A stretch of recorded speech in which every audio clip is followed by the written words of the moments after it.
Halo, Assalamualaikum. Bertemu lagi sahabat Darling, Darmawan Learning bersama saya, Angga Yuda Septian, dalam pelajaran Bahasa Indonesia. Ya, anak-anak, hari ini kita akan belajar mengenai menulis indah prosa. Kalau sebelumnya kita belajar mengenai puisi, sekarang kita belajar mengenai prosa. Mungkin anak-anak sudah tahu apa itu prosa?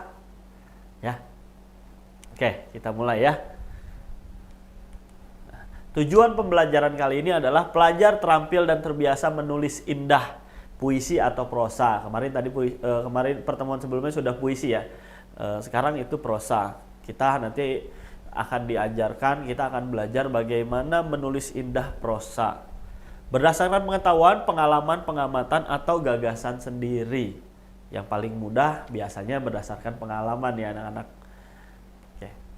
Apa itu prosa? Nah, apa itu prosa? Jadi buat yang belum tahu ya, kalau kalian sering baca cerpen, novel, dan lain-lain, nah itu adalah salah satu contoh prosa. Lalu pengertian prosa itu apa? Dalam Kamus Besar Bahasa Indonesia atau KBBI, prosa adalah bentuk tulisan bebas yang tidak terikat dalam sebuah aturan layaknya puisi. Kalau kita lihat puisi itu kan biasanya aturannya terikat ya. Apalagi puisi lama, puisi lama terikat dengan rima dan jumlah bait tiap paragrafnya. Singkatnya, prosa merupakan karangan yang disajikan dengan teks yang naratif. Jadi biasanya kalau tulisan prosa itu lebih panjang daripada puisi. Gitu ya. Lalu jenis-jenis prosa.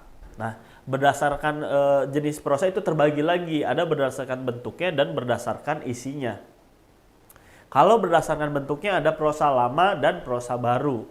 Berdasarkan isinya ada prosa fiksi dan prosa non fiksi. Prosa lama, prosa baru apa sih? Gitu. Dan prosa fiksi dan non fiksi itu apa sih? Gitu. Nanti kita akan pelajari. Oke, prosa lama dulu. Nah, prosa lama itu prosa yang merupakan karya prosa yang lama dan berkembang hidup dalam masyarakat Indonesia terdahulu, yaitu masyarakat tradisional di Nusantara. Nah, prosa lama ini awalnya muncul sebagai salah satu sastra lisan. Prosa lama juga sering diistilahkan dengan folklore dan seterusnya ya. Nah, anak-anak tahu contoh prosa lama apa gitu yang tadi ya, sesuai dengan ini tradisional dan lain-lain adalah dongeng. Ya, dongeng adalah salah satu contoh prosa lama gitu. Cuman biasanya di dongeng kita tidak menemukan pengarangnya siapa. Kenapa? Karena biasanya kalau di dongeng itu dia cerita dari mulut ke mulut gitu ya, dari orang ke orang. Kita akhirnya tidak tahu pengarangnya siapa. Karena tradisi di Indonesia sendiri memang tradisinya bukan tradisi menulis, tapi tradisi lisan gitu ya. Jadi kebanyakan karya sastra yang ada di Indonesia itu karya sastra lamanya tidak diketahui pengarangnya begitu. Lalu yang kedua ada hikayat. Ya, hikayat biasanya menceritakan tentang hidup tokoh atau hidup seseorang gitu ya, kisah hidup seseorang atau tokoh. Terus ada kisah dan yang terakhir sejarah. Kalian sudah tahu ya kalau sejarah. Oke, lalu setelah prosa lama ada yang namanya prosa baru. Nah, ini yang akan kita pelajari di prosa barunya nanti ya. Terutama cerpen, novelet dan novel. Makanya di sini Bapak besarkan tuh yang cerpen, novelet dan novelnya. Yang 4, 5, 6, 7 dan 8-nya itu hanya sekedar kita ketahui dulu saja. Gitu. Kita akan fokus ke yang 3 ini. Yang pertama ada cerpen. Apa sih itu cerpen? Apa sih itu novelet dan novel? Apa bedanya cerpen, novelet dan novel? Itu pada slide berikutnya. Tapi setelah itu yang keempat itu ada roman. Nah, roman ini adalah karya sastra atau prosa lama, juga sebenarnya prosa baru tapi lahirnya bukan di Indonesia biasanya. Kalau roman ini lahirnya dari luar. Terus ada riwayat, ada kritik, biasanya kritik-kritik sastra, terus ada resensi yang menilai suatu karya gitu. Itu juga dijadikan prosa. Dan yang terakhir adalah esai. Esai adalah sudut pandang pengarang terhadap sesuatu tulisan. Begitu. Terus oke. Nah, ini perbedaan cerpen, novelet dan novel. Nah, kita mulai dari cerpen. Kalau cerpen itu dia lebih singkat dan terbatas. Kalau novelet terbatas namun lebih kompleks dari cerpen. Lalu novel lebih banyak, bebas dan rinci. Jadi tingkatannya adalah yang paling sedikit itu cerpen. Di atasnya cerpen itu ada novelet. Setelah novelet yang paling panjang itu biasanya novel disebutnya ya. Lalu yang kedua permasalahannya tunggal. Kalau cerpen, jadi biasanya hanya ada satu konflik. Tapi kalau novelet permasalahannya lebih kompleks dari cerpen, bisa 2 sampai 3 konflik. Lalu novel permasalahannya sangat kompleks gitu. Jadi ada bermacam-macam permasalahan. Biasanya karena ceritanya yang sangat panjang, otomatis kalau konfliknya hanya satu agak kerepotan mengembangkan cerita. Makanya kalau di novel biasanya dia tersusun berbab-bab dan di setiap bab itu ada konflik-konflik yang berbeda begitu. Terus kalau cerpen dari segi halaman itu kurang dari 60 halaman gitu ya kalau cerpen. Ada juga yang menyebutkan, oh ini nggak bisa dibilang cerpen karena terlalu sedikit. Biasanya ada cerita mini dan lain-lain bahasanya ya. Tapi biasanya kalau cerpen itu kurang dari 60 halaman. Nah, sekitar kalau novelet sekitar 60 sampai 100 halaman. Tapi kalau novel itu 100 halaman lebih gitu ya. Itu perbedaannya. Oke.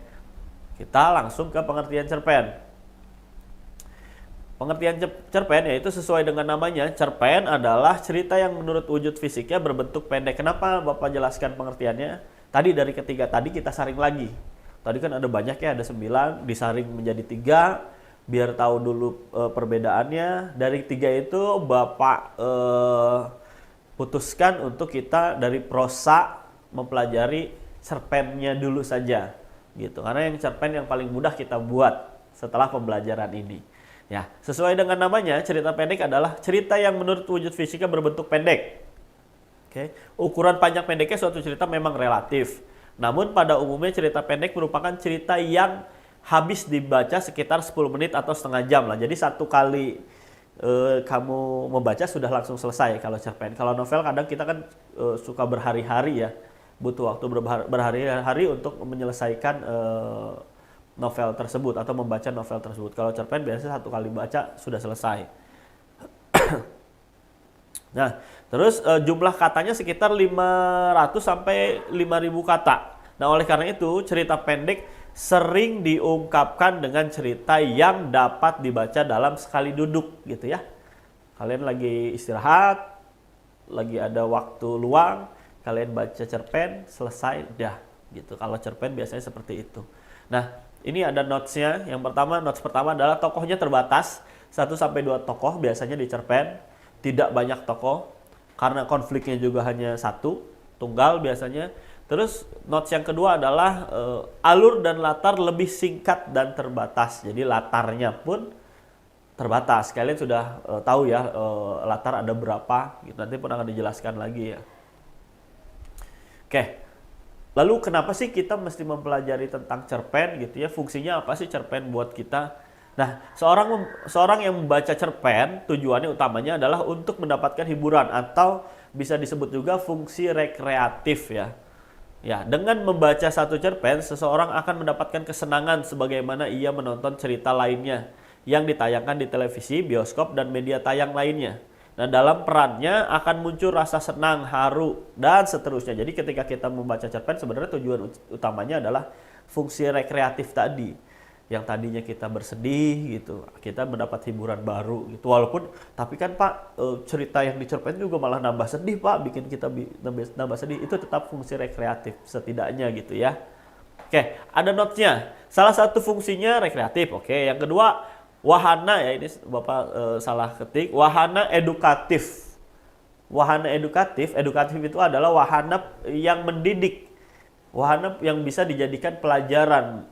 Karena di cerpen itu rata-rata memang bukan hanya hiburan saja, tapi memang ada sisi-sisi, ada amanat-amanat, ada pesan-pesan edukatif atau pesan-pesan pendidikan atau pesan pembelajaran yang bisa kita petik gitu ya. Oke, terus ada struktur cerpen. Struktur cerpen ada yang namanya ada orientasi gitu ya. Orientasi itu unsur-unsur cerita lainnya dalam cerita pendek. Umumnya penulis langsung mengenalkan masalah yang dialami tokoh utamanya. Jadi orientasi itu berisi pengenalan tokoh atau latar. Biasanya nih, misal contohnya cerita bawang merah, bawang putih. Nah, orientasinya itu biasanya mengenalkan latar. Pada suatu hari di suatu daerah, di desa kecil bernama bla bla bla. Nah, itu disebutnya orientasi. Misalnya hiduplah seorang anak bernama bawang merah, misal, atau bawang putih. Itu ya, itu disebutnya orientasi atau pengenalan tokoh ataupun latar. Setelah orientasi itu ada yang namanya komplikasi. Komplikasi itu berupa cerita yang berisikan akibat dari adanya masalah yang ada di dalam tokoh utama. Konflik yang terjadi makin berlarut itu disebut komplikasi. Dan yang ketiga ada yang namanya resolusi atau menceritakan penyelesaian dari masalah yang dialami tokoh, gitu ya. Notes-nya ada yang pertama, abstrak merupakan pengantar cerita oleh pengarang, lalu koda merupakan penutup cerita yang dibuat pengarang. Ini biasanya juga ada di dalam struktur cerpen. Makanya hanya Bapak jadikan notes. Yang penting yang pentingnya adalah 3 ini. Ini bisa ada, bisa tidak. Tapi kalau yang 3 ini mesti ada ya. Oke, kita lanjut. Nah, ini unsur intrinsik cerpen. Biasanya di cerpen itu ada unsur intrinsik. Kalau unsur intrinsik itu apa sih, Pak? Jadi unsur intrinsik itu unsur yang bisa kita temui ketika kita membaca cerpennya. Unsur yang ada di dalam teks cerpennya. Ya. Jadi unsur intrinsiknya terbagi menjadi 7 ya. Yang pertama ada tema. Kalian sudah tahu ya temanya. Tema itu apa. Terus yang kedua amanat. Amanat itu pesan yang ingin disampaikan dari cerpen tersebut. Yang ketiga ada penokohan. Kalau penokohan itu nama tokoh dan karakternya. Kalau tokoh hanya nama tokohnya. Tapi kalau penokohan itu nama tokoh dan karakternya. Lalu yang keempat ada yang namanya alur ya. Ada alur maju, alur mundur, maju mundur gitu ya, campuran gitu ya. Jadi itu namanya alur. Bagaimana alur di dalam cerpen tersebut. Yang kelima ada latar. Latar terbagi menjadi 3 biasanya. Ada latar tempat, latar waktu, dan latar suasana gitu ya. Terus yang keenam ada sudut pandang. Nah, biasanya sudut pandangnya sudut pandang orang keberapa nih? Kalau di cerpen itu banyaknya aku gitu ya, berarti itu sudut pandang orang pertama gitu ya. Kalau menceritakan tentang satu nama tokoh dari segi penulisnya berarti sudut pandang orang ketiga, bisa begitu ya. Terus yang terakhir ada gaya bahasa. Gaya bahasa yang dipakai dalam cerpen tersebut gitu. Nah, ini ada dari alur cerita yang tadi sudah yang terdapat di unsur intrinsik. Di sini ada contoh diagram alur di dalam cerpen. Gitu ya. Dimulai dari yang pertama itu ada yang namanya eksposisi atau kalau yang tadi dibilang itu orientasi atau pengenalan awal gitu ya. Setelah eksposisi ada munculnya konflik atau konflik awal.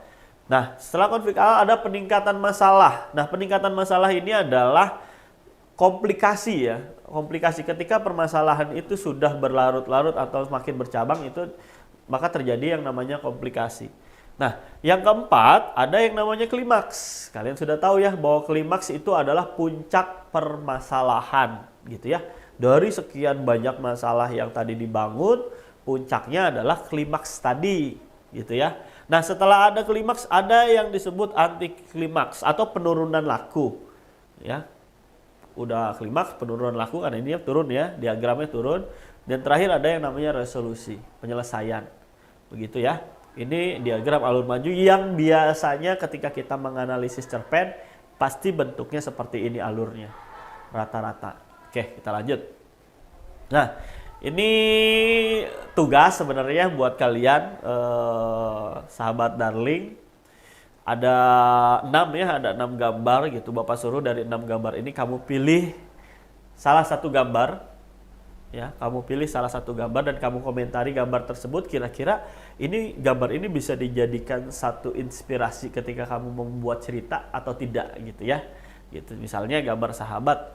Menurut kamu apa sih arti sahabat dan bagaimana sih ketika kamu membuat cerpen yang berkaitan dengan gambar tersebut?